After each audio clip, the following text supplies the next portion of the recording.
Bueno, como sabéis, en Tinku uno de nuestros objetivos es influir en la sociedad, no solo diciendo, sino haciendo. Y por eso tenemos hoy aquí a Joaquín Echeverría, que probablemente, a lo mejor, no sé si algunos lo conocen, pero es el padre de Ignacio Echeverría, el que se conoció con el famoso héroe del monopatín, como todos recordarán. Vamos a empezar contando, aunque sea recordando algo negativo, pero vamos a contar cómo fue ese atentado, primero qué fue lo que sucedió, para que la gente entienda la importancia del hecho. El 3 de junio de 2017 se produjo un atentado en el puente de Londres a las 10 de la noche.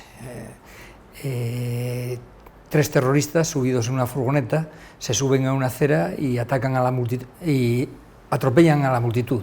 Era un sábado y estaba lleno de gente. De hecho, la mayor parte de las víctimas no son ingleses, o sea que había mucha gente de fuera y era un ambiente festivo, un ambiente de gente disfrutando.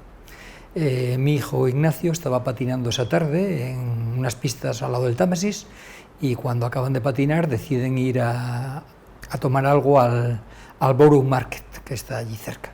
Cogen unas bicicletas municipales, los tres últimos amigos que quedan, y se van hacia el Borough Market.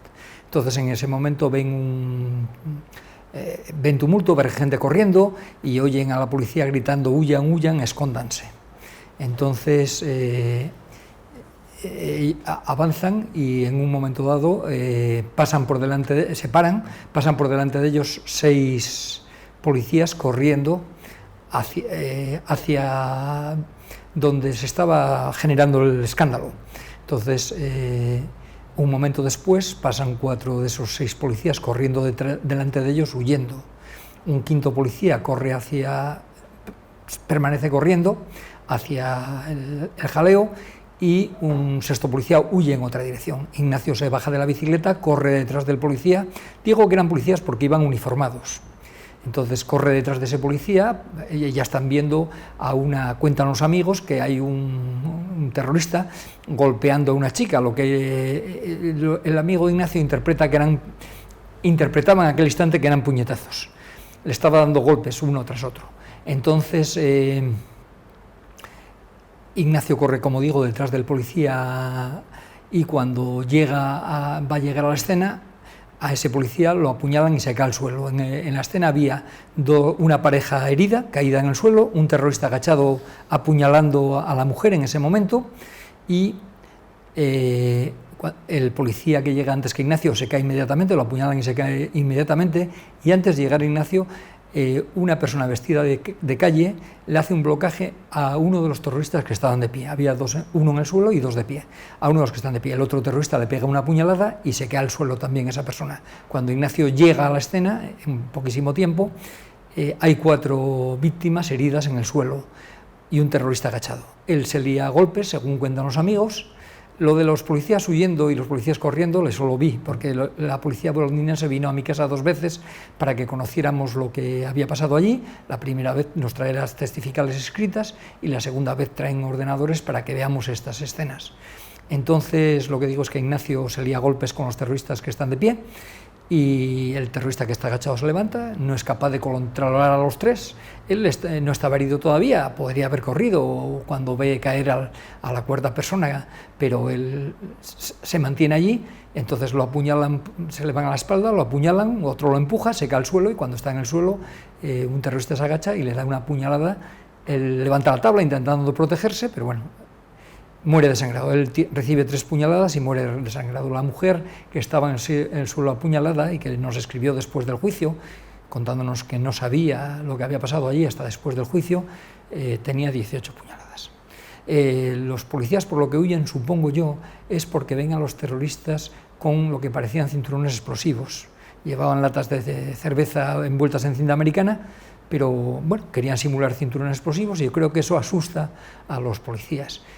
Probablemente si se hubieran mantenido allí, pues Ignacio no hubiera muerto y ese atentado no hubiera tenido más víctimas. Al final solo fueron 8, a pesar de la furgoneta y de 3 terroristas, o sea que realmente el atentado tuvo poco éxito, pero bueno, podría haber sido mejor si los policías se hubieran mantenido.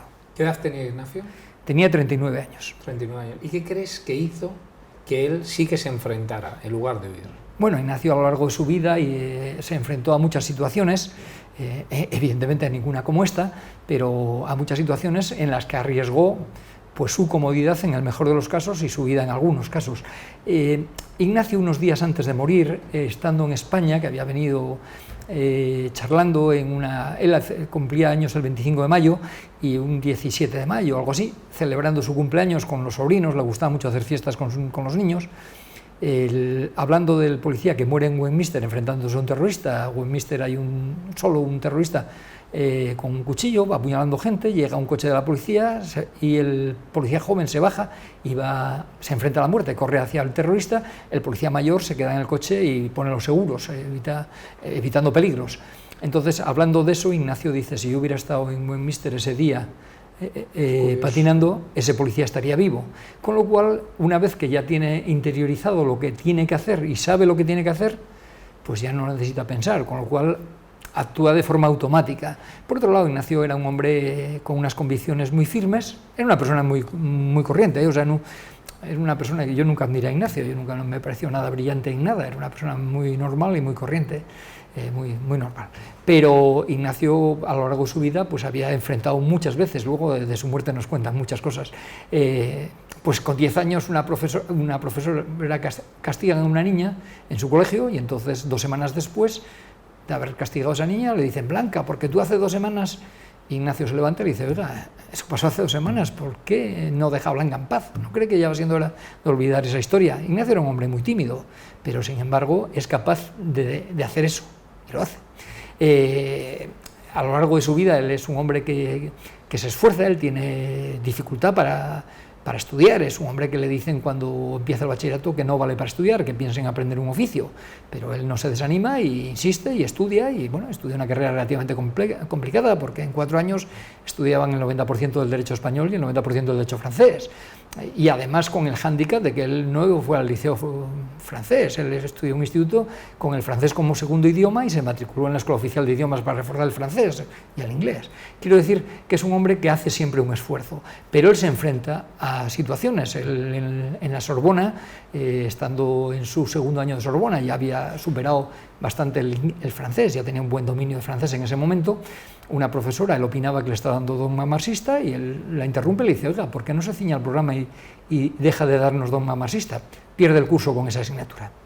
Eso hace que, bueno, que tiene sensación de fracaso. Ignacio es un hombre que tiene sus fracasos, pero que arriesga sus riesgos. También era una persona que no necesitaba presumir, él era competitivo consigo mismo, él hablaba muy bien de mucha gente que él consideraba que tenían éxito, que eran gente, hablaba en gente que patinaba, ese es un pro, hablaba con admiración de mucha gente, pero él es un hombre que compite consigo mismo. Y hay una anécdota que, estando repitiendo el curso, va a un convento a pasar un fin de semana donde una tía abuela suya era la superiora en ese momento, y el párroco local, que cenó esa noche con ellos, se pone a servir vino y dice, Ignacio dice, yo no bebo vino. Y dice, ¿por qué no bebes vino? Y dice, porque mi padre no quiere que beba vino. Y dice el sacerdote, ¿y qué importa lo que quiere tu padre si no está aquí? Dice, está usted muy equivocado, mientras mi padre pague mis estudios y se ocupe de mi vida, yo hago lo que diga mi padre. Luego no me hacía caso, discutía mucho. Sí, pues fíjate qué importante, porque el otro día tuvimos aquí una psicóloga que hablaba importante de los valores en la sociedad, porque fíjate, se enseña, eso es curioso, en el colegio se enseña matemáticas, física, tal, pero valores no se enseña. O sea, es decir, de verdad, no se hace todo el hincapié en generar personas de verdad que aporten valor y que en un momento dado sean capaces de hacer cosas por los demás. Sí, bueno, yo supongo que para hablar de valores hay que hablar de ejemplos. Claro. Hay que proponer ejemplos y proponer como positivo cosas que en principio no son positivas. O sea, al perder un curso tontamente, por decirle a una profesora que ya está bien, pues a lo mejor se puede pensar que fue una idiotez, ¿no? Más idiotez hubiera sido enfrentarse a los terroristas, también podría ser, ¿no? Ignacio ve cómo se están ahogando unas personas en una playa, que lo está llevando una ría, la corriente de la ría, y los avisan, están durmiendo él y un amigo, corren a la orilla y el amigo le dice, no tenemos las tablas aquí, hay que ir a por la tabla sur. Ignacio dice, no te preocupes, vete tú a por la tabla, yo nado hasta ellos y los sujeto hasta que tú llegues. Ignacio llega, por poco lo ahogan porque se le agarraban todo con el susto, Bueno, cuando ya llegó el amigo con la tabla, lo sacaron de mal que bien, pero ese día podría haberse ahogado. Allí se ahogó mucha gente, en la Ría de la Rabia se ahogó mucha gente a lo largo de la vida. Fíjate, lo que has dicho es muy importante. Yo cuando explico lo que es la cultura, la gente cree que la cultura se crea por comunicación, o sea, a base de que a la gente le dicen cosas, es por copia. Por lo tanto, con el ejemplo es donde marcamos y enseñamos a los demás y cambiamos las sociedades, con el ejemplo. O sea, si nadie tira papeles al suelo, tú no tiras papeles al suelo. Si tú entras en un sitio, está estudiado, y un número de personas tiran papeles al suelo, eso se ven en algunos bares, porque la gente, bueno, tiene la costumbre de tirar el papel al suelo, todo el mundo tira el papel al suelo. Por tanto, el ejemplo es lo que marca. Con nuestra actitud diaria es como influimos en la sociedad. Por eso es tan importante esto. Bueno, las personas que deben ser un referente, por ejemplo, los profesores, los padres, las personas que deben ser un referente, lo que deben ser es coherentes. Claro. Y tienen que ser coherentes y, claro, es eso de hazme caso a lo que hago y no a lo que digo. ¿Y por qué hablas tanto de Ignacio? O sea, ¿por qué quieres otra vez? O sea, es decir, evidentemente hay una parte triste y dramática del suceso. ¿Por qué has querido seguir haciendo y todo lo que has montado, que ahora nos lo vas a contar? Yo quiero que la muerte de Ignacio valga la pena, valga mi pena. Entonces, de alguna manera, yo estoy convencido de que su muerte vale más que su vida. O sea, la vida de una persona común, como era él, una persona común, que bueno, tenía muchos proyectos pendientes, llevaba su vida emprendida. Su vida hubiera sido mucho menos útil que puede ser su muerte. Entonces yo quiero que su muerte sea útil y es la única manera de que yo sea capaz de entender qué hizo y por qué lo hizo. ¿Y qué estás haciendo ahora? Bueno, hay un momento en que nos proponen, bueno, yo en primer lugar lo primero que hice, yo tardé en dar la cara con Ignacio, porque Ignacio recibe honores desde el primer momento, y en el primer momento pues yo procuraba que fueran mis hijos a los sitios, procuraba agradecer los honores, pero yo no estaba yendo y de hecho pues tardé en ir a ningún sitio.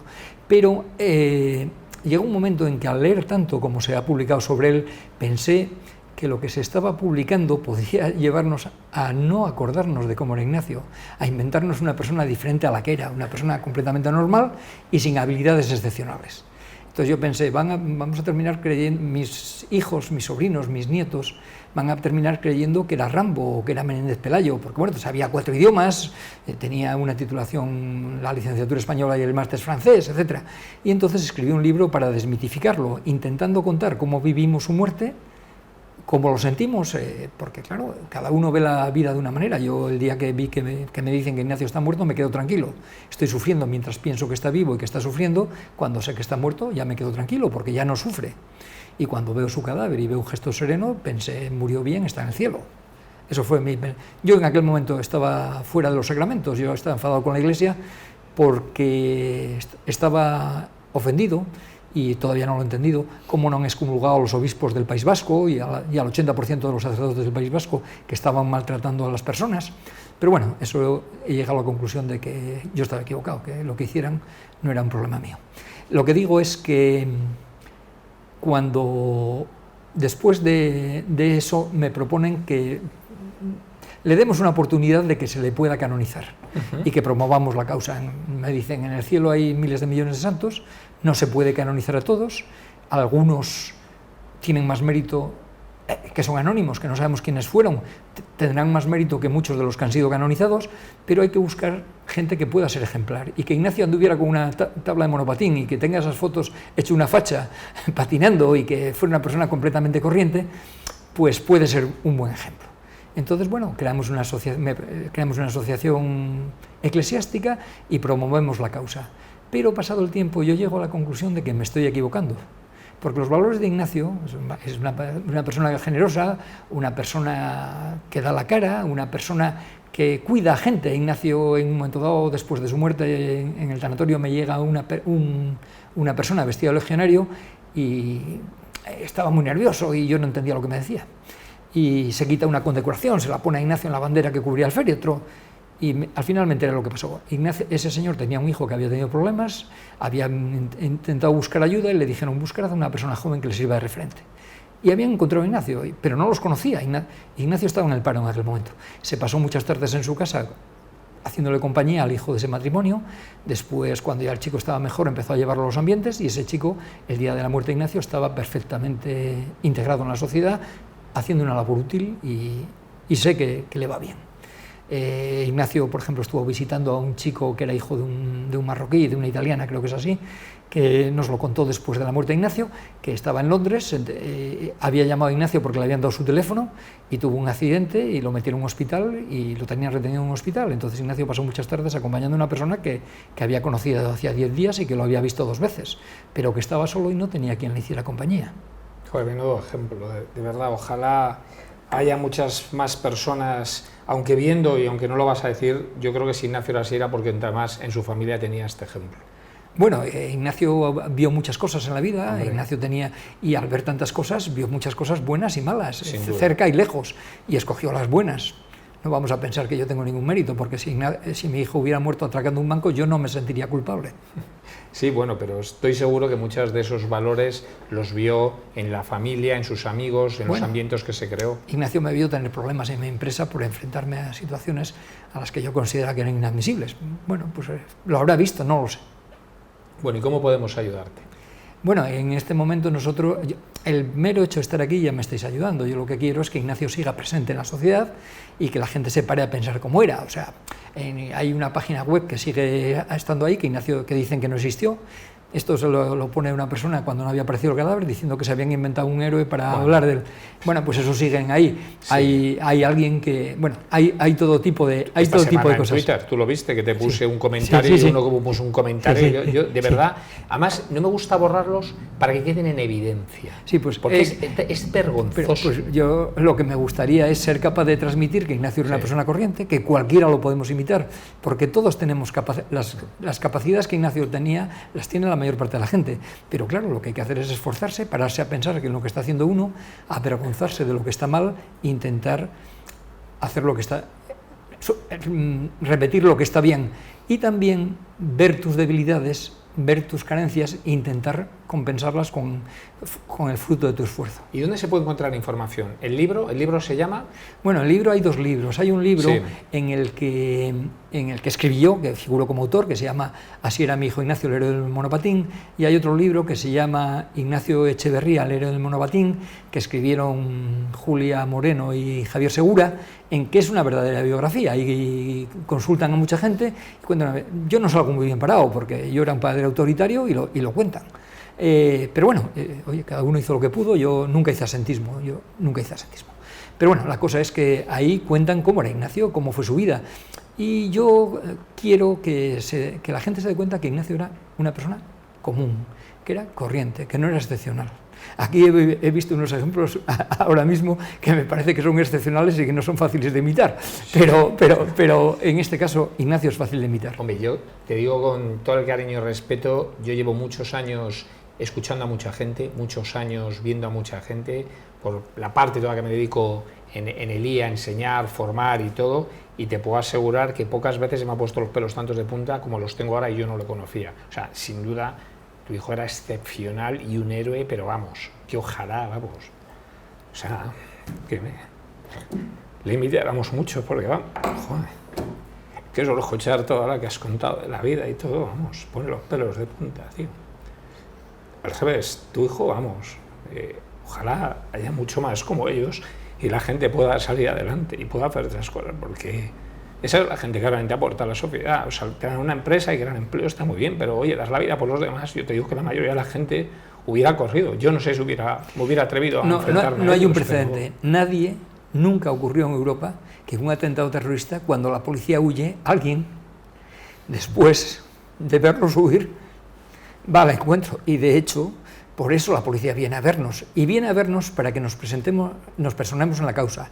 Y como en España se había dicho que Ignacio lo había matado la policía británica, no nos personamos en la causa. Me negué a personarme para demostrar mi confianza en las autoridades británicas y mi apoyo a Occidente y no dar apoyo a la confusión y al atacar a Occidente, que es lo que busca un atentado terrorista. Y los políticos que siempre quieren sacar partido de todas estas cosas, que es una vergüenza, y todos, eso ya ahí, vamos, yo no salvo a ninguno. De verdad, Joaquín, un verdadero placer, tienes mi apoyo en todo lo que quieras. Ahora hablamos cuando acabe la cámara, porque yo sí que quiero seguir ayudándote lo que pueda, compartiendo. El libro habrá que leerlo, habrá que yo estoy yendo a hablar, igual que vine aquí, a muchos sitios. Sí. He hablado en sitios muy diversos, estuve en 5 instituciones militares. En una de ellas, la charla sobre Ignacio se llamaba Charla de Motivación. Y sigo y voy a seguir yendo. Lo que pasa que a mí hemos creado una asociación aconfesional intentando que estos valores se extiendan a toda la sociedad, y esa asociación yo lo que pretendo es que haga esa labor y que no dependa de mí, o sea, que dependa por supuesto que hay que preparar textos, hay que preparar material para hacer las cosas y no confundir el mensaje, porque el mensaje, hay que dar el mensaje de la persona que fue y de las cosas que hizo y de la vida que llevó.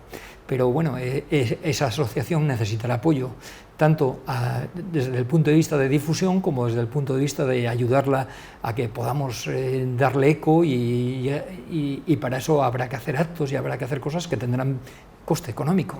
Pues tienes todo mi apoyo y mi ayuda y lo que haga falta, y bueno, y la de Tinku, que aquí vamos, todos los que te estamos escuchando te vamos a apoyar sin lugar a dudas. Pues muchas gracias. Un verdadero placer, de verdad. Pues muchas gracias. Un verdadero, Juan.